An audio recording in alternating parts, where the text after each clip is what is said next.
கமருதீன் அப்படிங்கிற பொம்பளை பொறுக்கியோட முகத்திரைய இன்னைக்கு மொத்தமா பாரு கிழிச்சு எரிஞ்சிட்டாங்க அப்படின்னு சொல்லலாம். ஆமாங்க, கமருதீனை பொறுத்தவரை தன்னை என்னமோ நல்லவனா காட்டிக்கணும் அப்படிங்கிறதுக்காக பொய் மேல பொய் சொல்லிக்கிட்டு இருக்கான். அதுலயும் அவனை பொறுத்தவரை திவாகர் இருக்கும்போது பாரு சொன்ன விஷயத்தை வச்சுதான் இன்னைக்கு வரைக்கும் பிரச்சனையை கிளப்பி இருக்கான். அடப்பாவி, திவாகர் போய் எவ்வளவு நாள் ஆகுது, அதுக்கப்புறமா நீ பாரு கூட எவ்வளவு க்ளோஸா இருந்திருக்க, உன் கூட இப்படிலாம் இருக்கிறதுனாலயே பாருவை எத்தனை வாட்டி நாங்கெல்லாம் கழுவி ஊத்திருக்கோம். அப்படி இருக்கும்போது பாரு இப்படிப்பட்ட வார்த்தைகள்லாம் சொல்லிட்டா என்னோட கேரக்டர் அசிங்கப்படுத்துறா, என்ன தப்பா காட்டணும் அப்படிங்கிறதுக்காக பாரு டிராமா பண்றா அப்படிங்கிற மாதிரி கமருதீன் பேசுறதெல்லாம் பார்க்கும்போது லே நிலம் மனுஷ பயதானாடா.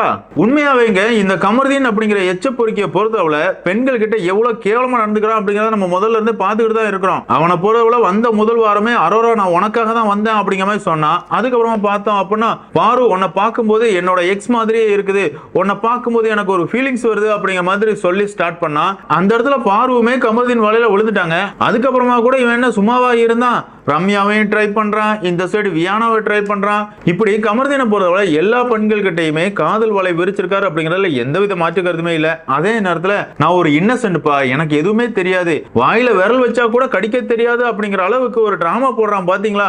அதை பார்க்கும்போது தான் செம காண்டாகுது அப்படின்னே சொல்லலாம். என்னதான் இருந்தாலும் இந்த பொறுக்கியோட நாடகத்துக்கு இன்னைக்கு பாரு ஒரு முற்றுப்புள்ளி வச்சிருக்காங்க அப்படின்னே சொல்லலாம். அதே நேரத்தில் சாண்ட்ரா வேற லெவல் அப்படின்னே சொல்லுவாங்க. ஆமாங்க, இன்னைக்கான எபிசோட பொறுத்தவரை பாருவுக்காக சாண்ட்ரா பல இடங்கள்ல பேசுறாங்க. இந்த இடத்துல பாருங்கிறதெல்லாம் கிடையாதுங்க. ஒரு பொண்ணுக்கு ஒரு பிரச்சனை வந்துச்சு அப்படின்னா அந்த இடத்துல எல்லாருமே அந்த பொண்ணு பக்கம் நிக்கணும் அப்படிங்கறதுல எந்தவித மாற்றிக்கிறதுமே இல்லை. எதுக்காகனா இந்த கமருதீன் பொறுக்கிய மாதிரி பல பொறுக்கிகள் பல பெண்களோட வாழ்க்கையில் விளையாண்டுட்டு தான் இருக்கிறாங்க. அந்த வகையில அதுக்கு ஒரு சின்ன உதாரணமா தான் பிக் பாஸ் வீட்டுக்குள்ள எஃப்ஜே அதே மாதிரி கமருதீன் இப்படிப்பட்ட பொறுக்கிகளை நம்ம பார்த்துட்டு இருக்கோம் அப்படின்னு சொல்லலாம். அதே நேரத்தில் நேற்றுக்கான எபிசோட பொறுத்தவரை திவ்யா என்னமோ பைத்தியம் பிடிச்ச மாதிரி பிக் பாஸ் வீட்டுக்குள்ள இருக்கிற போட்டியாளர்கள் எல்லாருக்கிட்டையுமே கத்திட்டு இருந்தாங்க. அதை எதையாவது இன்னைக்கான எபிசோட்ல காட்டுவானுங்களா அப்படிங்கிற மாதிரி எதிர்பார்த்துக்கிட்டு இருக்கும்போது அதை எதையுமே மாமா டிவியை பொறுத்தவரை காட்டவே இல்லை. அதாவது திவ்யாவை எப்படியாவது டாப் 2 கொண்டு போயிடணும் அப்படிங்கிறதுக்காக விஜய் டிவியா இருக்கட்டும் இல்லைன்னா விஜய் சேதுபதியா இருக்கட்டும் செம முட்டு கொடுத்துட்டு இருக்காங்க. ஆமாங்க, போன வாரம் திவ்யாவை பொறுத்தவரை பார்வை மார்க் பண்றாங்க. இத பத்தி விஜய் சேதுபதி கேள்வி கேட்டாரா? கேள்வி கேட்கவே இல்ல. திவ்யா நீங்க பார்வை மார்க் பண்ணது பாக்குறதுக்கு ரொம்பவே அழகா இருந்துச்சு அப்படிங்கிற அளவுக்கு திவ்யாவை பாராட்டுறான் இந்த விஜய் சேதுபதி. அதாவது இந்த விஜய் சேதுபதி அப்படிங்கிற கோமாளியை பொறுத்தவரை எப்பவுமே பிக் பாஸ் வீட்டுக்குள்ள எவன்லாம் தப்பு பண்ணிட்டு இருக்கானோ அவனுக்கு தான் சொம்பு தூக்கி இருக்கான். குறிப்பா சொல்லணும் அப்படின்னு பார்த்தோம்னா எஃப்ஜே பண்ண பொறுக்கித்தனங்கள் எதையுமே விஜய் சேதுபதி கேள்வி கேட்கவே இல்லை. அதே மாதிரி பலூன் அக்காவுக்கு எப்பவுமே முட்டு கொடுத்துட்டு இருக்காரு. இன்னொரு சைடு வக்ரம் பிடிச்சு சுத்திட்டு இருக்கிற விக்ரமுக்கு எதிராக விஜய் சேதுபதி வாய் திறந்ததே கிடையாது. கனிக்கு எதிராவோ கனியோட அன்பு கேங்கு எதிராவோ விஜய் சேதுபதி பேசினதே கிடையாது. இப்ப பார்த்தோம் அப்படின்னா திவ்யா பண்ற எல்லா வேலைகளுக்குமே இவர் முட்டு கொடுக்கிறாரு. இதெல்லாம் பார்க்கும்போது யோ நீ இந்த நிகழ்ச்சியோட ஹோஸ்டா இல்லனா மாமாவாயா அப்படிங்கிற கேள்வியை நம்ம கேட்டுதாங்க ஆகணும். ஆமாங்க, இந்த சீசனை பொறுத்தவரை எஃப்ஜேயா இருக்கட்டும் கமருதீனா இருக்கட்டும் கேம் ஆடுறதுக்காக பிக் பாஸ் வீட்டுக்குள்ள வந்தானுங்களா இல்லனா பல பெண்களோட வாழ்க்கையில விளையாடுறதுக்காக வந்தானுங்களா அப்படின்னே தெரியாத அளவுக்கு பல பெண்கள் கிட்ட தவறா நடந்திருக்கானுங்க. இதுக்கு எதிராக கூட கேள்வி கேட்க முடியல அப்படின்னா இவன்லாம் எதுக்காக ஹோஸ்டா இருக்கான் அப்படிங்கறது என்னோட கேள்வியா இருந்துச்சு. என்னதான் இருந்தாலும் விஜய் டிவியை பொறுத்தளவுலையும் திவ்யாவை நல்லவளா காட்டணும் அப்படிங்கிறதுக்காக திவ்யா பண்ற கேவலமான விஷயங்கள் எதையுமே 1 hour எபிசோட்ல காட்ட மாட்டாங்க அப்படின்னே சொல்லலாம். அதே நேரத்தில் அன்அபிஷியல் ஓட்டிங்லாம் பார்த்தோம் அப்படின்னா திவ்யாவுக்கு ஓட்டு எகிரிக்கிட்டு இருக்குது. என்னங்கடா டைட்டில் வின்னர் திவ்யாவா அப்படிங்கிற மாதிரி இருக்குது. ஆனா அதெல்லாம் உண்மையே கிடையாது. அதை நம்பி ஏமாற வேண்டாம். கனியோட எவிக்ஷன்ல இருந்தே உங்க எல்லாருக்குமே புரிஞ்சிருக்கும் அன்அபிஷியல்ல வர்ற ஓட்டுகள் உண்மையான ஓட்டுகள் கிடையாது, போட்ஸ் மூலமா வர்ற ஓட்டுகள் அப்படின்னே சொல்லலாம். அந்த வகையில திவ்யாவோட பிஆர் டீம் திவ்யாவுக்கு தான் ஓட்டு அதிகமா இருக்குது, அவங்க தான் வெற்றியாளராக வருவாங்க, அவங்களுக்கு எதிராக நம்மளால எதுவுமே பண்ண முடியாது அப்படிங்கிற மாதிரி மக்களை முட்டாளாக்கணும் அப்படிங்கிறதுக்காக தான் இப்படிப்பட்ட வேலைகளை பண்ணிட்டு இருக்காங்க. அதை நம்பி ஏமாற வேண்டிய அவசியமே கிடையாது. உங்களை பொறுத்தவரை உங்களுக்கு யாரை பிடிச்சிருக்குதோ அவங்களுக்கு மட்டுமே உங்களோட ஓட்டுகளை போடுங்க. எதுக்காக அப்படின்னு பார்த்தோம்னா இப்போதைக்கு பார்த்தோம் அப்படின்னா இன்னும் 2 வாரம் தாங்க இருக்குது. இந்த சூழல்ல எனக்கு வினோத்தையும் பிடிக்கும் பார்வையும் பிடிக்கும், அதனால பாருவுக்கு ஒரு ஓட்டு இல்லைன்னா வினோத்துக்கு ஒரு ஓட்டு அப்படிங்கிற மாதிரி பிரிச்சு போட்டீங்க அப்படின்னா திவ்யாவை மாதிரி தகுதியே இல்லாத ஒரு நபர் இந்த சீசனோட வெற்றியாளராக வர்றதுக்கான வாய்ப்புகள் அதிகமாகவே இருக்குது. அதனால உங்களுக்கு யாரை பிடிக்குமோ அவங்க மட்டுமே உங்களோட ஓட்டுகளை போடுங்க. மற்றபடி அன்அபிஷியல் ஓட்டிங்கை பார்த்து பயப்பட வேண்டிய அவசியம் எதுவுமே கிடையாது. அன்அபிஷியல் ஓட்டிங்கை பொறுத்தவரை என்ன தில்லாலங்கடி வேலைகள் வேணாலும் பண்ண முடியும். ஒரு நபரே ஒரு நாளைக்கு 100 ஓட்டு கூட போட முடியும். அதே நேரத்தில் அபிஷியல் அப்படிலாம் பண்ண முடியாது. அதனால இந்த பிஆர் கும்பல் பண்ற மாய வேலைகளை நம்பி ஏமாறாம உங்க மனசுக்கு யாரை பிடிச்சிருக்கோ அவங்களுக்கு மட்டுமே ஓட்டு போடுங்க.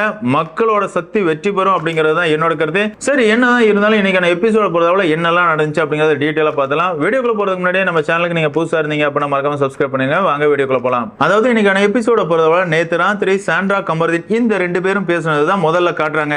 இந்த இடத்துல சாண்ட்ரா வந்து எதுக்காகடா திரும்ப திரும்ப பார்வை வம்புழுத்துக்கிட்டு இருக்கா அப்படிங்கிற மாதிரி ஒரு கேள்வி கேட்கறாங்க. இந்த இடத்துல கமருதீன் அப்படிங்கிற பொறுக்கி என்ன சொல்றான் அப்படின்னு பார்த்தோம்னா, இல்லக்கா அவ பேசுனது தப்புக்கா, அதை பிடிக்க என் மேல இவ்வளவு பெரிய பழிய தூக்கி போடலாம், பேட்டேஜ் பண்றேன் அப்படிங்கிற மாதிரி பதிவு பண்றா, இன்னைக்கு கூட சொன்னா அப்படிங்கிற மாதிரி சொல்லியிருக்கான். இல்ல முட்டா பயல, கொஞ்சமாவது மனுஷ பைய மாதிரி நடந்துக்கடா, 40வது நாள் நடந்த பிரச்சனையை 85வது நாள் இழுத்து வச்சு பேசுற பாத்தியா, சரிடா நீ யோக்கியனா இருந்தா இதெல்லாம் பேசலாம், அதே நேரத்துல எந்த பொண்ணு ஒன்னு தப்பா பேசிச்சோ அந்த பொண்ணு கூடயே இவ்வளவு நாள் சேர்ந்து சுத்தி இருக்க, பல கருமங்களை பண்ணிருக்க, கேமரா இல்லாத மறைமுகமான இடத்துக்கு அந்த பொண்ணை கூட்டு போய் என்ன பண்ண அப்படிங்கறதெல்லாம் எனக்கு தெரியாது, இப்படி அந்த பெண்கிட்ட என்னெல்லாம் பண்ண முடியுமோ எல்லாத்தையும் பண்ணிட்டு இன்னைக்கு நான் தான் ஊத்தமே, அந்த பொண்ணு தப்பானவ அப்படிங்கிற மாதிரி ஒரு பழிய போடுறிய, நீ எல்லாம் விளங்குவியாடா அப்படிங்கிற மாதிரி இருந்துச்சு. ஆமாங்க, இந்த கமருதீன் பண்ற கேவலமான வேலைகளை பார்க்கும்போது நமக்கே காண்டாகுது அப்படின்னு சொல்லலாம். என்னதான் இருந்தாலும் இந்த இடத்துல சாண்ட்ரா பொறுத்தவரை என்னடா முடிஞ்ச பிரச்சனையை திரும்ப திரும்ப இழுத்து கொண்டு வர அப்படிங்கிற மாதிரி சாண்ட்ரா கேக்குறாங்க.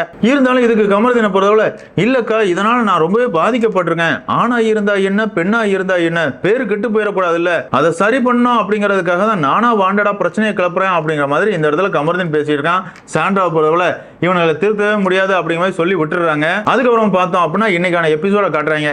இன்னைக்கான எபிசோட பொறுத்தவரை விக்ரம் கேமரா முன்னாடி அழுது ரொம்பவே ஃபீல் பண்ணிட்டு இருக்காரு. அதாவது அமித் கனி உங்க ரெண்டு பேருமே நான் ரொம்பவே மிஸ் பண்றேன், நம்ம 3 பேரும் தான் ஒன்னா சுத்திக்கிட்டு இருப்போம், இந்த இடத்துல நீங்க இல்லாதது எனக்கு ரொம்பவே வருத்தமா இருக்குது, அதே மாதிரியே கனிய மாதிரி ஒரு நல்லவங்க எப்படி வெளியே போகலாம், அதெல்லாம் ரொம்ப தப்பு, கனிய மாதிரி ஒரு நல்ல போட்டியாளர் கிடையாது அப்படிங்கிற மாதிரி கனிக்கு எந்த அளவு முட்டு கொடுக்க முடியுமோ அந்த அளவு முட்டு கொடுத்துட்டு இருக்கான். அதாவது விக்ரமா இருக்கட்டும் கனியா இருக்கட்டும் வேற இல்ல அப்படின்னே சொல்லலாம், ரெண்டுமே விஷ ஜந்துக்கள் தான். இவங்களை பொறுத்தவரை நேரடியா யாருக்கிட்டையும் சண்டை போட மாட்டாங்க, மண்டையை கழுவி விட்டு அடுத்தவனை பலியாட ஆக்கிறது தான் இவங்களோட வேலையே.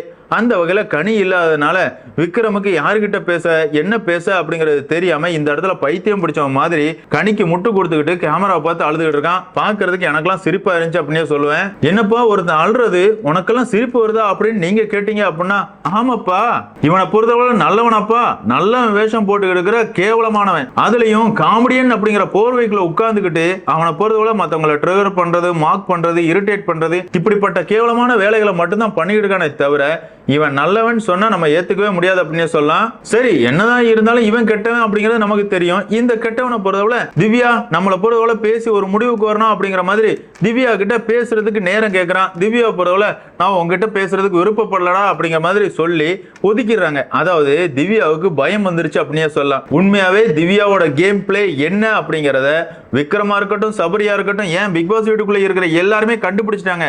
இந்த அம்மா கிட்ட எந்த ஒரு திறமையும் கிடையாது, நேருக்கு நேரா பேசுறதுக்கான தைரியம் கூட கிடையாது. யாராவது 2 பேர் சண்டை போட்டுக்கிட்டு இருப்பாங்க, அதுக்கு இடையில போய் கருத்தை சொல்லணும், எவனாவது வாயை விட்டுட்டான் அப்படின்னா அவன் விடுற வார்த்தையை வச்சு கண்டென்ட் கொடுக்கறது தான் இந்த அம்மாவோட வேலை. அதனால இந்த அம்மா கிட்ட வார்த்தை விடக்கூடாது அப்படிங்கறதுல பிக் பாஸ் வீட்டுக்குள்ள இருக்கிற எல்லாருமே தெளிவா இருக்கிறாங்க. இருந்தாலும் இந்த விக்ரம பொறுத்தவரை ஏமா இவ்வளவு கேவலமா கேம் ஆடிக்கிட்டு இருக்க, உனக்கு நேர்மையா நேருக்கு நேரா விளையாட தெரியாதா அப்படிங்கிற அளவுக்கு திவ்யாவை போட்டு பொழந்துகிட்டு இருக்கான். இதனாலேயே திவ்யாவை பொறுத்தவரை விக்ரம் கிட்ட பேசினா நம்மளோட சாயம் வெளுத்து போயிடும், அதனால விக்ரம விலக்கி வைப்போம், விக்ரமை இக்னோர் பண்ணுவோம் அப்படிங்கிற மாதிரி விக்ரம பார்த்து பயந்து ஓடுறாங்க திவ்யா அப்படிங்கறது தான் என்னோட கருத்து. ஆமாங்க, கனி இருக்கும் போதே திவ்யாவை பொறுத்தவரை பார்வை மார்க் பண்ணிருப்பாங்க.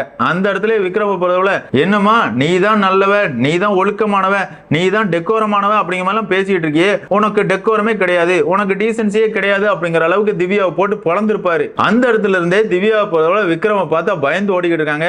இன்னைக்கு வரைக்கும் பயந்து தான் ஓடுறாங்க அப்படின்னு சொல்லலாம். இருந்தாலும் திவ்யாவோட பிஆர் கும்பலை பொறுத்தளவுல திவ்யா மாசு, திவ்யா கெத்து, விக்ரம கதற விடுறாங்க அப்படிங்கிற மாதிரி எல்லாம் பேசிட்டு இருக்காங்க. இல்ல கொஞ்சமாவது யோசிச்சு பாருங்கடா, விக்ரம் ஒரு சைடு வந்தாலே திவ்யா பயந்து போறாங்கடா. இத பார்க்கும்போது விக்ரம் தாடா கெத்தா தெரியறான், எந்த வகையிலடா திவ்யா கெத்தா தெரியறா அப்படிங்கிறது எனக்கு புரியல. உங்களுக்கு தெரிஞ்சிச்சு அப்படின்னா கமெண்ட்ல மென்ஷன் பண்ணுங்க. அதுக்கப்புறமா சாண்ட்ரா திவ்யா இந்த 2 பேரும் பேசுறத காட்டுறாங்க. அந்த இடத்துல சாண்ட்ராவை பொறுத்தவரை விக்ரம் கொஞ்சம் ஓவரா பண்ணிட்டு இருக்கான். திவ்யாவை பொறுத்தளவுல பேசுறதுக்கு விருப்பம் இல்ல அப்படிங்கிற மாதிரி சொல்லிட்டு இருக்கா. இருந்தாலும் விக்ரம் வந்து லிவிங் ஏரியால வச்சு இந்த பிரச்சனையை பேசி முடிக்கணும் அப்படிங்கிற மாதிரி கேட்டுக்கிட்டு இருக்காரு. இதெல்லாமே ரொம்பவே தப்பு. ஒரு பொண்ணுக்கு பேச விருப்பம் இல்ல அப்படின்னா அப்படியே விட்டுறணும். அதை விட்டுட்டு அந்த பொண்ணை இழுத்து பிடிச்செல்லாம் கொண்டு வந்து உட்கார வச்சு பேசலாம் முடியாது, இந்த இடத்துல விக்ரம் பண்றது தப்பு அப்படிங்கிற மாதிரி பார்வா இருக்கட்டும் சாண்ட்ராவா இருக்கட்டும் இந்த இடத்துல விக்ரம குறை சொல்றாங்க. அதே நேரத்துல திவ்யா பண்ற பிரச்சனைகளை பத்தி பேசுறாங்களா அப்படின்னு பார்த்தோம்னா கிடையாது. என்னம்மா நீங்க ரெண்டு பேரும் கேம் ஆடுறீங்க இல்லன்னு சொல்ல, திவ்யாவை பொறுத்தவரை விக்ரமுக்கு பதில் சொல்ல வேண்டிய அவசியம் இல்ல அப்படிங்கிற மாதிரி பல இடங்கள்ல பதிவு பண்றாங்க. அதே திவ்யா மத்தவங்களை எதுக்காக குறை சொல்றாங்க? அதாவது விக்ரமோட கேம் பிளே தப்பு அப்படிங்கிற மாதிரி பேசுறாங்கல்ல, இந்தமா கேம் பிளே எப்படி இருக்குது?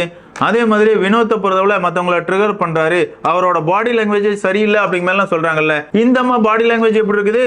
இந்த அம்மாவை பொறுத்தவரை கேவலமா கேம் ஆடுவாங்க, இவங்க கேவலமா கேம் ஆடுறாங்க அப்படின்னு யாராவது சொல்லிட்டாங்க அப்படின்னா அவங்க தான் கேவலமானவங்க அப்படிங்கிற மாதிரி பேசுவாங்க. என்னம்மா இதெல்லாம் எப்படிமா ஏத்துக்க முடியும்? இந்த அம்மாவை பொறுத்தவரை அவ்வளவு கேவலமா தான் கேம் ஆடி இருக்காங்க. அதாவது திவ்யாவை பொறுத்தவரை எந்த திறமையுமே கிடையாதுங்க. நம்ம கிடந்து கத்துனாலே நம்ம ஹீரோயினா தெரியும் அப்படிங்கிற மாதிரி முட்டாள்தனமா இந்த முட்டா பீஸ் செயல்பட்டு இருக்குது அப்படிங்கிறது தான் என்னோட கருத்து. அதுக்கப்புறம் பார்த்தோம் அப்படின்னா போட்டியாளர்கள் எல்லாருமே லிவிங் ஏரியால இருக்கிறாங்க. அந்த இடத்துல பிக் பாஸ் பொறுத்தவரை 13வது வாரத்துக்குள்ள வந்துட்டோம், உங்க எல்லாருக்குமே வாழ்த்துக்கள், நீங்க தான் டாப் 9 போட்டியாளர்கள் அப்படிங்கிற மாதிரி போட்டியாளர்களுக்கு ஒரு வாழ்த்தெல்லாம் சொல்றாரு. அதுக்கப்புறம் பார்த்தோம் அப்படின்னா இந்த பிக் பாஸ் வீட்டுக்குள்ள யார் பிஆர் டீமோட தயவால இருக்கிறாங்க அப்படிங்கிற ஒரு கேள்வியை கேட்கிறாரு. ஒவ்வொரு போட்டியாளர்களுமே யார் யாருக்கு பிஆர் டீம் இருக்குது அப்படிங்கிற மாதிரி அவங்களோட கருத்துக்களை பதிவு பண்றாங்க. இதுல சாண்ட்ராவோட கருத்து வேற லெவல்ல இருந்துச்சு அப்படின்னே சொல்லலாம். ஆமாங்க, இந்த கேள்விக்கு முதல்ல கமர்தீன் பதில் சொல்றாரு. அவரை பொறுத்தவரை பார்வா இருக்கட்டும் விக்ரமா இருக்கட்டும் ரெண்டு பேருமே சோசியல் மீடியால இருந்து உள்ள வந்திருக்காங்க, அதனால இவங்க ரெண்டு பேருக்குமே பிஆர் டீம் இருக்கும் அப்படிங்கிற மாதிரி கமர்தீன் சொல்றாரு. அடுத்ததா வர விக்ரம் வந்து அரோரா திவ்யா பாரு இந்த மூணு பேருக்குமே பிஆர் டீம் இருக்கிறதுக்கான வாய்ப்புகள் இருக்குது அப்படிங்கிற சொல்றாரு. அரோராவுக்கு அவர் சொன்ன காரணம் மிகவும் ஏற்புடையது அப்படின்னு சொல்லலாம். ஆமாங்க, முதல் 6 வாரம் அரோரா எதுவுமே பண்ணல, திங்கிறது தூங்குறது திங்கிறது தூங்குறது இதை மட்டும் தான் பண்ணிட்டு இருந்தாங்க. அப்படி இருக்கும்போது அவங்களுக்கு ஓட்டு எப்படி வந்துச்சு? கண்டிப்பா பிஆர் டீம் இருக்கிறதுக்கான வாய்ப்புகள் அதிகமா இருக்குது அப்படிங்கிற சொல்றாரு. ஆனா வெளியே இருந்து பார்த்த நமக்கு யார் அவங்களோட பிஆர் டீம் அப்படிங்கிறது நமக்கு நல்லாவே தெரியும். ஆமாங்க, அரோராவை பொறுத்தவரை வந்த முதல் வாரமே வியானா கிட்ட உட்கார்ந்து பேசியிருக்காங்க. நான்லாம் இந்த வீட்டுல 70 நாள் வரை இருப்பேன், விஜய் டிவி கேரண்டி அப்படி சொல்லியிருக்காங்க அப்படிங்கறத அவங்க தான் அவங்க வாயால சொல்றாங்க. அது மட்டும் இல்ல, வீக்கெண்ட் வர விஜய் சேதுபதியுமே அரோராவுக்கு பிஆர் வேலையை தானே பாத்துக்கிட்டு இருக்காங்க. அதாவது அரோரா வேலை செய்யவே மாட்டாங்க, ஆனா அரோரா வேலை செய்யறாங்கப்பா நம்புங்க அப்படிங்கிற மாதிரி வீக்கெண்ட் வர பிஆர் விஜய் சேதுபதி வந்து பலூன் அக்காவுக்கு முட்டு கொடுப்பாரு. அந்த வகையில அரோராவுக்கு பிஆர் டீம் இருக்குது அப்படிங்கறதுல எந்தவித மாற்றுக்கருத்துமே கிடையாது. ஆனா என்ன, அந்த பிஆர் டீமோட தலைவன் வந்து விஜய் சேதுபதி அப்படிங்கறத என்னோட கருத்து. அடுத்ததா சாண்ட்ரா வர்றாங்க. சாண்ட்ரா பொறுத்தவரை நான் வைல்ட் கார்டு என்ட்ரியா உள்ள வர்றதுக்கு முன்னாடியே என்கிட்ட பிஆர் டீம் வந்து அப்ரோச் பண்ணாங்க. அதுலயும் குறிப்பா கமர்தீன் சபரி இந்த ரெண்டு பேருக்கும் பிஆர் வேலையை பாக்குற டீம் தான் என்கிட்ட வந்து பேசினாங்க அப்படிங்கிற மாதிரி கமர்தீன் சபரி இந்த ரெண்டு பேருக்குமே பிஆர் டீம் இருக்குது அப்படிங்கிற மாதிரி சாண்ட்ரா சொல்றாங்க. அது மட்டும் இல்லாம இன்னொரு பெரிய டீம் வந்து என்கிட்ட பேச வந்தாங்க, வர்ற வைல்ட் கார்டு இன்றைக்கு பிஆர் வேலையை பார்க்க போறோம் அப்படிங்கறதையும் எங்க கிட்ட சொன்னாங்க அப்படிங்கறது எல்லாத்தையும் போட்டு உடைக்கிறாங்க. இதுல இருந்தே தெரியலையாங்க இவங்க கூட வைல்ட் கார்டு என்ட்ரியா யாரு உள்ள வந்தாங்க? திவ்யா வந்தாங்க. அமித்த பொறுத்தவரை இப்போதைக்கு இல்ல. அந்த வகையில பார்த்தோம் அப்படின்னா திவ்யாவுக்கு இருக்குது அப்படிங்கிறது உறுதியாயிருச்சு. அதாவது எங்க கிட்ட வந்து அந்த பிஆர் டீம் வந்து அப்ரோச் பண்ணும்போது உங்க கூட வர்ற இன்னொரு ஆளுக்கும் நாங்க தான் பிஆர் வேலையை பார்க்க போறோம் அப்படிங்கறத அவங்க எங்க கிட்ட சொன்னாங்க. அதெல்லாம் வச்சு பார்க்கும்போது திவ்யாவோட பிஆர் டீம் தான் ரொம்பவே ஹெவியா இருக்குது அப்படிங்கறது எல்லாத்தையும் இந்த இடத்துல சாண்ட்ரா போட்டு உடைக்கிறாங்க. இந்த இடத்துல கமர்தீனால ஏத்துக்கவே முடியல. ஏன்னா சாண்ட்ரா பொறுத்தவரை கமர்தீனுக்கு பிஆர் டீம் இருக்குது அப்படிங்கறத இந்த இடத்துல போட்டு உடைச்சிட்டாங்க. உடனே கமர்தீன் வந்து என்ன பொறுத்தவரை பிஆர் டீம் வைக்கிற அளவுக்கு எல்லாம் என்கிட்ட வசதி கிடையாது, ஆனா என்ன என்னோட காஸ்டியூமுக்கு மட்டும் நான் 2 லட்சம் ரூபாய் கொடுத்துட்டு வந்தேன் அப்படிங்கிற சொல்றாரு. இதை மட்டும் தான் 1 hour எபிசோட்ல காட்டியிருக்காங்க. ஆனா கமர்தீனை பொறுத்தவரை என்ன துள்ளுனாரு தெரியுமா? சாண்ட்ராவை கேலி கிண்டல் பண்றாரு. அது மட்டும் இல்லாம என்கிட்ட எல்லாம் பணமே கிடையாது, எங்க அம்மா இறந்த சோகத்துல நான் இருந்தேன், நான்லாம் விஜய் டிவி ப்ராடக்ட், எனக்கு எப்படி பிஆர் டீம் இல்லாம இருக்கும், எனக்கான சீரியல் ரசிகர்கள் எல்லாருமே என்னோட பிஆர் டீம் தான் அப்படிங்கிற அளவுக்கு கெத்தா பேசுறேன் அப்படிங்கிற பேர்ல மொக்க பண்ணி இருந்தார் அப்படின்னே சொல்லலாம். இது எதையுமே மாமா டிவி இன்னைக்கான எபிசோட்ல காட்டல. அதே நேரத்துல அடுத்ததா வர பார்வை பொறுத்தவரை விக்ரமுக்கு பிஆர் டீம் இருக்கிறதுக்கான வாய்ப்புகள் இருக்குது. அதனாலதான் இந்த பிக் பாஸ் வீட்டுக்குள்ள கமர்தீன் வந்து லவ் கண்டென்ட் கொடுக்கணும் அப்படிங்கறதுக்காக பல பெண்களை பயன்படுத்தி இருக்காரு. அந்த பிஆர் டீமுக்கு கட் பண்ணி போடுறதுக்கு வீடியோ வேணும் அப்படிங்கறதுக்காக தான் காதல் கண்டென்ட் பண்ணியிருக்காரு அப்படிங்கிற அளவுக்கு கமர்தீனை போட்டு பொளந்துடுறாங்க பாரு. அதே நேரத்துல அடுத்ததா வர்ற திவ்யா வந்து பார்வை சொல்றாங்க, அதாவது பார்வுக்கு பிஆர் டீம் இருக்குது, அதனாலதான் இவங்க பண்ற கேவலமான வேலைகள் எல்லாத்தையும் மறந்து மக்கள் வந்து பார்வுக்கு ஓட்டு போட்டு இருக்காங்க அப்படிங்கிற மாதிரி திவ்யா பேசுறாங்க. இதை மட்டும்தான் விஜய் டிவி காட்டுறாங்க. அதே நேரத்தில் திவ்யா போறவளை வினோத்தை தான் ரொம்பவே கேவலமா பேசினாங்க. அதாவது வினோத்துக்கு தான் பிஆர் டீம் இருக்குது, இதெல்லாம் நான் பார்த்துட்டு தான் வந்தேன், அவரோட வீடியோ தான் நிறைய கட் பண்ணி சோசியல் மீடியால ரொம்பவே வைரல் பண்ணியிருக்காங்க அப்படிங்கிறது எல்லாத்தையும் இந்த இடத்துல திவ்யா பதிவு பண்ணாங்க. அவரோட இன்னசென்ட் தான் அவரோட பலம் அப்படியே சொல்லலாம். அதனாலதான் மக்கள் வந்து வினோத்துக்கு சப்போர்ட் பண்ணிட்டு இருக்காங்க. இருந்தாலும் பிஆர் அக்காவை பொறுத்தவரை வினோத் மேல ஒரு வன்மம் அப்படின்னே சொல்லலாம். வேற ஒன்றும் கிடையாதுங்க. ஃபேமிலி ரவுண்ட்ல பிக் பாஸ் வீட்டுக்குள்ள வந்த உறவினர்களா இருக்கட்டும், நண்பர்களா இருக்கட்டும், எல்லாருமே வினோத்தை பாராட்டினாங்க. வினோத் உங்களோட கேம் பிளே நல்லா இருக்குது, அதே மாதிரியே விளையாடுங்க அப்படிங்கலாம் சொல்லியிருந்தாங்க. அப்படி இருக்கும்போது பல லட்சங்களை செலவு பண்ணி நம்ம டைட்டில் அடிச்சிடலாம் அப்படிங்கிற மாதிரி நம்பிக்கிட்டு இருந்தோம். வினோத்தை பொறுத்தவரை எந்த செலவும் பண்ணாம டைட்டில் வின் பண்ணிடுவார் போல, அதனால அவரோட பேரை கெடுக்கணும் அப்படிங்கிறதுக்காகவே பிஆர் அக்காவை பொறுத்தவரை வினோத்தை தாக்குனாங்க. ஆனா மாமா டிவி இது எதையுமே இன்னைக்கான எபிசோட்ல போடல அப்படின்னே சொல்லலாம். அதே நேரத்தில் திவ்யாவோட பிஆர் கும்பலை பொறுத்தவரை வினோத்தோட முகத்திரையை கிழிச்ச திவ்யா அப்படிங்கிற மாதிரி பல வீடியோக்களை வைரல் பண்ணிருக்காங்க. லே என்ன முக்குனாலும் முடியாதுடா, ஏன்டா தேவையில்லாத அணியெல்லாம் புடிங்கிட்டீங்க அப்படிங்கிற மாதிரி தான் இருக்குது. அதே நேரத்தில் கடைசியா வர வினோத் வந்து திவ்யா சுபிக்ஷா இந்த 2 பேருக்குமே பிஆர் டீம் இருக்கிறதுக்கான வாய்ப்புகள் இருக்குது. திவ்யாவை பொறுத்தவரை பிக் பாஸ் வீட்டுக்குள்ள கண்டென்ட்டும் பண்ணல, டாஸ்கும் பண்ண மாட்டாங்க, எந்த திறமையும் இல்ல. அப்படி இருக்கும்போது அவங்க பிக் பாஸ் வீட்டுக்குள்ள இருக்கிறாங்க அப்படின்னா அவங்களோட பிஆர் வந்து அவங்களுக்காக செமையா வேலை பார்த்துட்டு இருக்காங்க. அவங்க தேவையில்லாம போடுற சண்டைகளை கூட திவ்யா தான் மாஸ் அப்படிங்கிற மாதிரி வைரல் பண்ணிக்கிட்டு இருக்காங்க. இவனுங்களை பொறுத்தவரை காட்டுறது என்னத்தை காட்டுறாங்க, சுபிக்ஷாவை பத்தி தான் அதிகமா வினோத் பேசின மாதிரி இன்னைக்கான எபிசோட்ல காட்டிருக்காங்க. உண்மையை சொல்லணும் அப்படின்னு பார்த்தோம்னா லைவ் ஸ்ட்ரீம்ல வினோத் வந்து திவ்யாவோட முகத்திலேயே கிழிச்சு எரிஞ்சிட்டாரு அப்படின்னு சொல்லலாம். இப்படி எல்லாருமே பேசி முடிச்சிடுறாங்க. இருந்தாலும் கமர்தினால இருக்க முடியல. ஏன்னா கமர்தினுக்கு பிஆர் டீம் இருக்குது அப்படிங்கறத சாண்ட்ரா போட்டு உடைச்சிட்டாங்க. அது மட்டும் இல்லாம பார்வை பொறுத்தவரை கமர்தீன் காதல் கண்டென்ட் பண்ணி தான் பிக் பாஸ் வீட்டுக்குள்ள இருந்துகிட்டு இருக்காரு அப்படிங்கிற மாதிரி பார்வை சொல்லிட்டாங்க. இதெல்லாம் ஏத்துக்க முடியாத கமர்தீனை பொறுத்தவரை எப்படியாவது ஒரு பிரச்சனையை கிளப்பணும் அப்படிங்கிற மாதிரி வாண்டடா பல பிரச்சனைகளை கிளப்பிட்டு இருக்காரு. அதாவது என்கிட்ட பிஆர் டீம் வைக்கிற அளவுக்கு பணம் கிடையாது, என்னோட ட்ரெஸ்ஸுக்கு மட்டும் தான் நான் 2 லட்சம் ரூபாய் கொடுத்துட்டு வந்தேன் அப்படிங்கலாம் பேசுறாரு. அதுக்கப்புறமா எழுந்து வர பார்வை பொறுத்தவரை கமரின் வந்து சிம்பத்திக்காக தான் இப்பெல்லாம் பேசிட்டு இருக்கான். எனக்குன்னு யாருமே இல்லைங்கிறான், என்கிட்ட பணம் இல்லைங்கிறான், இது எல்லாமே சிம்பத்திக்காக தான் அப்படிங்கிற மாதிரி பாரு சொல்றாங்க. பாரு இப்படி சொன்ன உடனே கமருதினால இதை ஏத்துக்கவே முடியல. அவரை பொறுத்தவரை எங்க கிட்ட பிஆர் டீம் வைக்கிற அளவுக்குலாம் பணம் கிடையாதுமா, நாங்கெல்லாம் விஜய் டிவி ப்ராடக்ட்டுமா, இப்ப என்னமா அப்படிங்கிற மாதிரி நக்கலா பேசிட்டு இருக்காரு. உடனே அதுக்கும் பாரு வந்து தரமான பதிலடி கொடுக்குறாங்க. லே மறுபடியும் சிம்பத்தியாவோட கிரியேட் பண்றதுக்கு பாக்குற, உங்ககிட்ட பணம் இல்ல, எங்க கிட்ட எல்லாம் பணம் இருக்குது, அதனாலதான் இந்த பிக் பாஸ் வீட்டுக்குள்ள இருக்கும் அப்படிங்கிற மாதிரி சொல்ல வரியா அப்படிங்கிற மாதிரி கேக்குறாங்க. உடனே கமருதீன் வந்து ஆமாமா உங்ககிட்ட பணம் இருக்குது அப்படிங்கிற மாதிரி நிறையவே கெட்ட வார்த்தைகள் பேசுறாரு. பீப் மேல பீப் போட்டுக்கிட்டு இருக்காங்க. லே என்னதான் விஜய் டிவி ப்ராடக்டா இருந்தாலுமே இப்படிப்பட்ட கேவலமான பொறுக்கியெல்லாம் எதுக்காக பிக் பாஸ் வீட்டுக்குள்ள வச்சிருக்கீங்க அப்படிங்கிற அளவுக்கு தான் கமருதீனோட செயல்பாடுகள் இருந்துச்சு அப்படின்னு சொல்லலாம். என்னதான் இருந்தாலும் இந்த இடத்துல பார்வை பொறுத்தவரை கமருதீன் என்னெல்லாம் பேசிட்டு இருக்கானோ அதுக்கெல்லாம் சரியான பதிலடிகளை உடனுக்குடனே கொடுத்துட்டு இருக்காங்க. இதை பார்த்த கமருதீனை பொறுத்தவரை எப்படியாவது பார்வை அசிங்கப்படுத்தணும் அப்படிங்கிற முடிவுக்கு வர்றாரு. அந்த வகையில திரும்பவும் திவாகரை உள்ள கொண்டு வராரு. அதாவது பார்வை பொறுத்தவரை என்னோட பேரை கெடுக்கணும் அப்படிங்கிறதுக்காக என்ன தப்பா பேசுறா, நான் பேட் டச் பண்ணிட்டேன் அப்படிங்கிற மாதிரி பேசுறா, இன்னைக்கு வரைக்கும் அதை தான் பேசிட்டு இருக்கா அப்படிங்கிற மாதிரி தேவையில்லாத ஒரு கண்டென்ட்டுக்குள்ள போறாரு. இவர் இந்த கண்டென்ட்டுக்குள்ள போன உடனே பேசுமவன பேசி இன்னைக்கு உன்னை தொலைச்சு கட்டுறேன் அப்படிங்கிற அளவுக்கு பார்வும் ரெடியா தான் இருக்கிறாங்க. இருந்தாலும் இந்த இடத்துல கமருதீன் வந்து ரொம்பவே ஓவரா பேசிட்டு இருக்காரு. அதாவது பார்வுக்கு கடவுள் மேலேயோ மக்கள் மேலேயோ இல்லைன்னா பெத்தவங்க மேலேயோ எந்தவித பயமே கிடையாது, இப்படிப்பட்ட ஒரு கேவலமான பெண்ணை நான் பார்த்ததே கிடையாது அப்படிங்கிற அளவுக்கு பார்வை கேவலப்படுத்துறான் கமருதீன். கமருதீன் நீயாடா பேசுற, சூப்பரா பேசுற அப்படிங்கிற மாதிரி பேச விட்டு பாரு வேடிக்கை பார்த்துட்டு இருக்காங்க.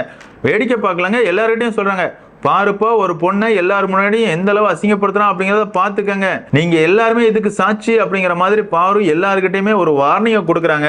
இருந்தாலும் இந்த இடத்துல கமருதீன் வந்து பாரு எனக்கு அநீதி இழைச்சிட்டா, என்ன தப்பா போர்ட்ரேட் பண்ணோம் அப்படிங்கிறதுக்காக என் மேல அபாண்டமா பழி போடுறா, நான் வந்து பார்வை தொட்டதே கிடையாது அப்படிங்கிற அளவுக்கு அந்தர்பல்ட்டி அடிக்கிறான். அந்த இடத்துல பார்வை பொறுத்தவரை லே நான் பண்ண தப்பு எல்லாத்துக்குமே நானும் தான் காரணம், உன்னை எந்த இடத்துலயுமே நான் பழி போடவே கிடையாது, என்னை பொறுத்தவரை பேட் டச் அப்படிங்கிற ஒரு வார்த்தையை பயன்படுத்தினேன், அது தவறு அப்படிங்கறத நான் பல இடங்களில் உங்ககிட்ட பதிவு பண்ணிட்டேன், நீ திரும்ப திரும்ப இதை எதுக்காக இங்க கொண்டு வர்ற அப்படிங்கிற மாதிரி பாரு கேட்கறாங்க.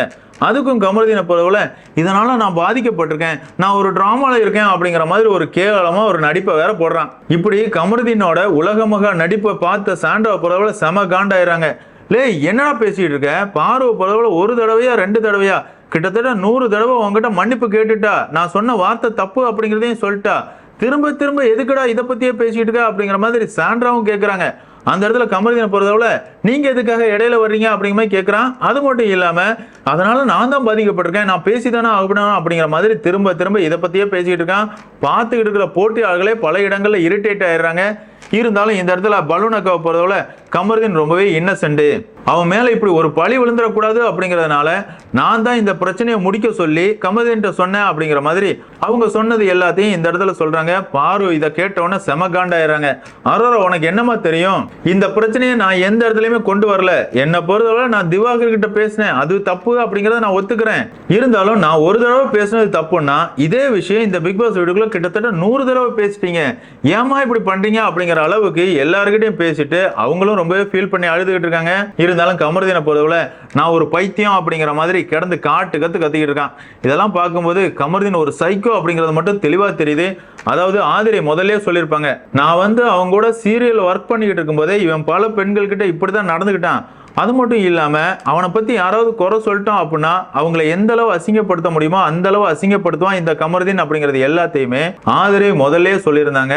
அதுதான் உண்மை அப்படிங்கிறத கமருதீன் இந்த இடத்துல நிரூபிச்சுட்டு இருக்கான் அப்படியே சொல்லலாம். என்னதான் இருந்தாலும் இந்த பிரச்சனையை பொறுத்தவரை பாரு மேலதான் நியாயம் இருக்குது அப்படிங்கிறத பிக் பாஸ் வீட்டில் இருக்கிற போட்டியாளர்கள் எல்லாருமே உணர்ந்துடுறாங்க. அதாவது பாரு பேசினது தவறு தான் அப்படிங்கிறத பாருவே ஒத்துக்கிறாங்க. அதுக்காக பல இடங்களில் மன்னிப்பு கேட்டுருக்காங்க. அப்படி இருக்கும்போது இந்த பிரச்சனையை கமருதீன் வாண்டடா கிரியேட் பண்றான், இது தேவையில்லாத ஒரு ஆணி அப்படிங்கிறத அந்த இடத்துல எல்லாருமே பதிவு பண்றாங்க. அதே இடத்துல வினோத்தை பொறுத்தவரை பல இடங்கள்ல கமருதீனுக்கு சொம்பு தூக்கிட்டு வராரு. கமருதீன் கூடயே சுத்திக்கிட்டு இருந்தா அப்படின்னா டைட்டில் வின்னர் பட்டம் கிடைக்காம போயிடும் அப்படிங்கிற அளவுக்கு வினோத் கமருதீனுக்கு பல இடங்களில் சொம்பு தூக்கிட்டு இருக்காரு. கண்டிப்பா இது வினோத்தோட கேம் பிளேயை பாதிக்கும் அப்படிங்கிறதுல எந்தவித மாற்றிக்கிறதுமே கிடையாது. என்னதான் இருந்தாலும் இந்த இடத்துல பாரு கமருதீன் பிரச்சனைக்கு ஒரு முடிவு வருது அப்படின்னு சொல்லலாம். அதாவது பாருவை பொறுத்தவரை நான் சொன்ன வார்த்தை தப்பு தான், நான் கமருதீனோட பேரை கெடுக்கணும் அப்படிங்கிறதுக்காக அப்படிப்பட்ட வார்த்தையை பயன்படுத்தவே இல்லை, அந்த நேரத்தில் அறியாம பேசிட்டேன் மன்னிச்சிருங்க அப்படிங்கிற மன்னிப்பு கேட்டாச்சு. அந்த இடத்துல சபரியா இருக்கட்டும் விக்கல் விக்ரமா இருக்கட்டும் பாருதான் மன்னிப்பு கேட்டால இந்த பிரச்சனையை இத்தோட முடிச்சிரு அப்படிங்கிற மாதிரி இந்த பிரச்சனையை முடிச்சு விடுறாங்க. இருந்தாலும் இந்த கமருதீன் இதை பத்தி பேசாம இருப்பானாங்க, அவனுக்கு இதை விட்ட வேற எதுங்க கண்டென்ட் கொடுக்கறதுக்கே வக்கில்லாத ஒருத்தங்க கமருதீன். அதனாலேயே இவனை போல திரும்ப எல்லாருக்கிட்டையும் பேசிட்டு இருக்கான். அது மட்டும் இல்லாம திரும்பவும் பாருகிட்ட போய் என்னதான் இருந்தாலும் நான் பேசுனது தப்பு தான், தனியா உங்ககிட்ட பேசணும், ஏதோ ஒரு கோவத்துல இதெல்லாம் நடந்து போச்சு மன்னிச்சிரு அப்படிங்கிற அளவுக்கு மன்னிப்புலாம் கேட்டுக்கிட்டு இருக்கான். அந்த இடத்துல பார்வை போறதுல எப்போ உங்ககிட்ட பேசுறதுக்கு நான் தயாராகவே இல்லை, என்னை விட்டுரு அப்படிங்கிற மாதிரி சொல்றாங்க. அந்த இடத்துல கமருதீன் திரும்ப பாருகிட்ட பேசணும் அப்படிங்கிற மாதிரி பார்வை கூப்பிட்டு இருக்கான். இந்த விஷயம் தான் முடிஞ்சிருச்சுல்ல இத்தோட விட்டுரு அப்படிங்கிற மாதிரி கமருதீனுக்கு செருப்படி கொடுத்து அனுப்பி விடுறாங்க. இருந்தாலும் கமருதீன் திரும்பவும் வினோத்துக்கிட்ட உட்காந்து பேசிட்டு இருக்காரு.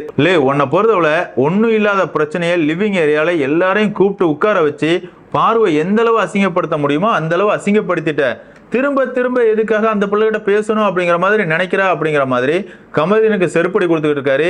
இது எல்லாத்தையுமே பாத்ரூம்குள்ள நின்று பார்வும் சான்றாவும் ஒட்டு கேட்டுக்கிட்டு இருக்காங்க. அந்த இடத்துல கமருதீனை பொறுத்தவரை சான்றாவும் அப்படிதான் பண்றான், நீயும் அப்படிதான் பண்றா, என்னடா நினைச்சுட்டு இருக்கீங்க, என்ன தப்பா காட்டணும் அப்படிங்கறதுக்காக எல்லாருமே கங்கணம் கட்டி அலையிறீங்களா அப்படிங்கிற மாதிரி கத்தி இருக்கான். வினோத்தை பொறுத்தவரை இந்த முட்டாப்பாய் கிட்ட நம்ம பேசினா சரியாகாது, சபரியை கூப்பிட்டு பேசுவோம் அப்படிங்கிற மாதிரி சபரியை கூப்பிட்டு பேசிட்டு இருக்காரு. இந்த இடத்துலயும் கமருதீனை பொறுத்தவரை என் மேல எந்த தப்புமே இல்ல மச்சான் அப்படிங்கிற அளவுக்கு சபரி கிட்ட பேசிட்டு இருக்காரு. சபரியை பொறுத்தவரை எப்பா நம்ம ரெண்டு பேரும் பேசுறதுனால எந்த பிரயோஜனம் கிடையாது, பாருகிட்ட பேசி இந்த பிரச்சனைக்கு ஒரு முடிவு கட்டிடுவோம் அப்படிங்கிற மாதிரி பாத்ரூம்குள்ள போய் பாரு சான்றா இவங்க ரெண்டு பேர்ட்டையும் பேசுறாரு. அதுக்கப்புறமா கமருதீனையும் கூப்பிட்டு வச்சு பேசுறாங்க. எப்பா இந்த பிரச்சனையை பொறுத்தவரை பாரு தெரியாம வார்த்தை விட்டுட்டா, அதுக்கு மன்னிப்பு கேட்டுட்டா, இந்த பிரச்சனையை இத்தோட விட்டுரு, இதுக்கு மேல இதை பத்தி எந்த இடத்துலயும் பேசக்கூடாது அப்படிங்கிற மாதிரி இந்த பிரச்சனைக்கு ஒரு முடிவரை கெட்டுற மாதிரி காட்டியிருக்காங்க. கமருதீனை பொறுத்தவரை இந்த பிரச்சனை இல்லாம வேற ஒரு பிரச்சனையும் அவனுக்கு கிடையாது, அவனுக்கு கண்டென்ட் கொடுக்கறதுக்கு வக்கு இல்லை, அதனால திரும்பவும் இந்த பிரச்சனையை எழுப்புவான் கமருதீன் அப்படிங்கிறதுல எனக்கு எந்த வித மாற்றுக்கிறதுமே கிடையாது. என்னதான் இருந்தாலும் இந்த பிரச்சனைக்கு இடையில சுபிக்ஷா வினோத் இவங்க ரெண்டு பேருக்கு இடையில ஒரு சண்டை ஓடிட்டு இருக்கு. அதாவது சுபிக்ஷாவுக்கும் பிஆர் இருக்குது அப்படிங்கிற மாதிரி பல பேர் சொல்லியிருந்தாங்க. அதுக்கு விளக்கம் கொடுக்கிற வகையில சுபிக்ஷாவை பொறுத்தவரை எனக்காக என்னோட சமூகத்தினர் இருக்கிறாங்க, அதாவது மீனவ சமுதாயத்துல இருந்து வந்த முதல் பிக் பாஸ் போட்டியாளர் நான் தான் அப்படிங்கிற மாதிரி இந்த இடத்துலயும் தற்பெருமையை பேத்திக்கிட்டு இருக்காங்க. இதை கேட்டுக்கிட்டு இருந்த வினோத்தை பொறுத்தவரை ஏம்மா நீதான் முதல்ல வந்தேன்னு சொல்லி இருக்காத, இதுக்கு முன்னாடியும் பல பேர் வந்திருக்காங்க, பல பேர் சாதிச்சிருக்காங்க, திரும்ப இந்த விக்டிம் கார்டை மட்டும் பயன்படுத்தாத அப்படிங்கிற மாதிரி வினோத் சுபிக்ஷாவை போட்டு பொழக்கிறாரு. இதை சுபிக்ஷாவால் ஏத்துக்கவே முடியல. அதாவது நான் என்ன பேசணும், எப்படி பேசணும், எதை பேசணும் அப்படிங்கறதெல்லாம் நான் தான் முடிவு பண்ணோம், இதை பேசக்கூடாதுன்னு சொல்றதுக்கு உங்களுக்கு என்ன ரைட்ஸ் இருக்குது அப்படிங்கிற மாதிரி வினோத்துக்கிட்ட சண்டை போடுறாங்க. அந்த இடத்துக்கு விக்ரம் வர்றாரு. அவரை பொறுத்தவரை சுபிக்ஷாவுக்கு சொம்பு தூக்குறேன் அப்படிங்கிற பேர்ல வினோத்துக்கிட்ட வார்த்தை விட்டு மாட்டிக்கிறாரு. அதாவது வினோத் நீங்க அந்த இடத்துல சுபிக்ஷா கிட்ட பேசும்போது உனக்கெல்லாம் இதை பத்தி பேசுறதுக்கு தகுதியே இல்லை அப்படிங்கிற மாதிரி அவளை இழிவுபடுத்த இருக்கிற மாதிரி எனக்கு தோணுச்சு அப்படிங்கிற மாதிரி பேசுறாரு. அந்த இடத்துல வினோத் வந்து செம காண்டாயிராரு. விக்ரம், நான் அந்த எண்ணத்துல சுபிக்ஷா கிட்ட அப்படி ஒரு வார்த்தை பேசவே கிடையாது. அந்த மீனவ சமுதாயத்துல இருந்து வந்து பல விஷயங்கள் சாதிச்சவங்க நிறைய பேர் இருக்கிறாங்க, பணக்காரங்களும் நிறைய பேர் இருக்கிறாங்க. அப்படி இருக்கும்போது திரும்ப திரும்ப நான் அந்த சமூகத்திலிருந்து வந்தேன் அப்படிங்கறத மட்டும் பதிவு பண்ணாத அப்படிங்கிறத நான் சொன்னேனே தவிர சுபிக்ஷாவை எந்த இடத்துலயும் டவுன் பண்ணோம் அப்படிங்கிறது என்னோட எண்ணமே கிடையாது. என்னை இப்படிலாம் தப்பா பேசுற வேலை வச்சுக்காத அப்படிங்கிற மாதிரி விக்ரம போட்டு புழக்கிறாரு. அந்த இடத்துல விக்ரம் வந்து மன்னிப்பு கேட்கிறாரு. அதுக்கும் வினோத பொறுத்தவரை எப்பவுமே நீ இதே தப்பை தான் பண்ணிட்டு இருக்க, யாரு மேலேயாவது தப்பான பழிய போடுற, அதுக்கப்புறமா மன்னிப்பு கேட்டு என்ன பிரயோஜனம் இருக்குது, இதே வேலையை தாண்டா நீ முதல்ல இருந்து இன்னைக்கு வரைக்கும் பண்ணிட்டு இருக்க அப்படிங்கிற மாதிரி விக்ரம் போட்டு பொளந்துடுறாரு. இருந்தாலும் விக்ரம் சும்மா இருப்பாருங்க. நான் நல்லவங்க, தெரியாம ஒரு வார்த்தை பேசிட்டேங்க, மன்னிச்சிருங்க அப்படிங்கிற மாதிரி அழுது டிராமா பண்ணி வினோத்துக்கிட்ட மன்னிப்பு எல்லாம் கேட்டாரு. இதெல்லாம் பார்க்கும்போது கண்கொள்ளா காட்சியா இருந்துச்சு அப்படின்னு சொல்லலாம். ஆனா மாமா டிவியை பொறுத்தவரை இது எதையுமே காட்டல. அதுக்கப்புறமா இந்த வாரத்துக்கான நாமினேஷன் ப்ராசஸ் நடக்குது. ஓப்பன் நாமினேஷன் தான். விக்ரம் பொறுத்தவரை திவ்யாவை போட்டு போலன்னு பொழக்கிறாரு. உண்மையாவே இந்த இடத்துல விக்ரம் பேசின பல வார்த்தைகள் வந்து அநாகரிகமான வார்த்தைகள் அப்படிங்கறதுல எந்த வித மாற்று கருத்துமே கிடையாது. அதாவது திவ்யா வந்து ஈகோ பிடிச்சவ, கருத்தை கூட ஏத்துக்கிறதுக்கு தைரியம் இல்லாதவ, அதாவது திவ்யா வந்து ஒரு ஃப்ராடு, ஈகோ பிடிச்சவ, அடுத்தவங்க கருத்தை கேட்கறதுக்கு கூட தைரியம் இல்லாத ஒரு நபர், அடுத்தவங்க மேல பழிய போட்டு தான் ஒரு கேவலமான கேம் ஆடிக்கிட்டு இருக்கா, அடுத்தவங்க கிட்ட ஆர்குமெண்ட் பண்றதுக்கே தைரியம் இல்லாத ஒரு கோழை தான் திவ்யா. அது மட்டும் இல்லாம திவ்யாவை பொறுத்தவரை நேத்து நடந்துகிட்டதெல்லாம் அயோக்கியத்தனம். அவளை பொறுத்தவரை என் மேல பல பழிகளை போடுறா, போட்டுட்டு பேசாம அவ போயிட்டே இருக்கிறா, இதெல்லாம் எவ்வளவு கேவலமான செயல் அப்படிங்கிற மாதிரி திவ்யாவை போட்டு போலன்னு பொழக்கிறாரு. அந்த இடத்துல சாண்ட்ராவா இருக்கட்டும், பாருவா இருக்கட்டும், எல்லாருமே வார்த்தையை கொஞ்சம் கவனமா விடுங்க, இந்த இடத்துல நீங்க பேசுறது ரொம்பவே தப்பு அப்படிங்கிற மாதிரி விக்ரமுக்கு அட்வைஸ் எல்லாம் கொடுக்குறாங்க. இருந்தாலும் விக்ரம பொறுத்தவரை இதனால என்ன பாதிப்பு வந்தாலும் வீக்கெண்ட்ல நானே சமாளிச்சுக்கிறேன், திவ்யா கேவலமா தான் கேம் ஆடிக்கிட்டு இருக்காங்க, நேத்துலாம் என் மேல பழி போடுறாங்க, நான் அழுதுகிட்டு இருக்கேன், இருந்தாலும் என்கிட்ட பேசுறதுக்கு கூட அவங்க தயாரா இல்ல, பேச முடியாது அப்படிங்கிற மாதிரி ஓரம் போறாங்க, இதெல்லாம் எவ்வளவு கேவலமான ஒரு செயல், நான் அப்படிதான் பேசுவேன், திவ்யா கேவலமானவங்க தான் அப்படிங்கிற மாதிரி திவ்யாவை எந்த அளவு அசிங்கப்படுத்த முடியுமோ அந்த அளவு அசிங்கப்படுத்துறாரு விக்ரம். அடுத்ததா வர பார்வை பொறுத்தவரை கமருதீன், அரோரா இந்த ரெண்டு பேரையும் நாமினேட் பண்றாங்க. கமருதீனுக்கு அவங்க சொல்ற காரணம் என்ன அப்படின்னு பார்த்தோம்னா, அவனை பொறுத்தவரை கண்டென்ட்டுக்காக என்கிட்ட காதல் பண்ற மாதிரி நடிச்சிட்டு இருக்கான், என்னோட ஃபீலிங்ஸை வச்சு ஒரு கேவலமான கேம் ஆடி இருக்கான், அதனால நான் கமருதீனை நாமினேட் பண்றேன். அதே மாதிரி அரோரா, கமருதீன் இந்த ரெண்டு பேரை பொறுத்தவரை வீக்கெண்ட் எபிசோட்ல பேசினதை வச்சு பார்க்கும்போது என்னோட எமோஷன்ல கமருதீன் மட்டும் விளையாடல, அரோராவும் கூட்டணி சேர்த்து தான் ஆடி இருக்காங்க, அதனால நான் அரோராவையும் நாமினேட் பண்றேன் அப்படிங்கிற மாதிரி கமருதீன், அரோரா இந்த ரெண்டு பேருமே பார்வை நாமினேட் பண்றாங்க.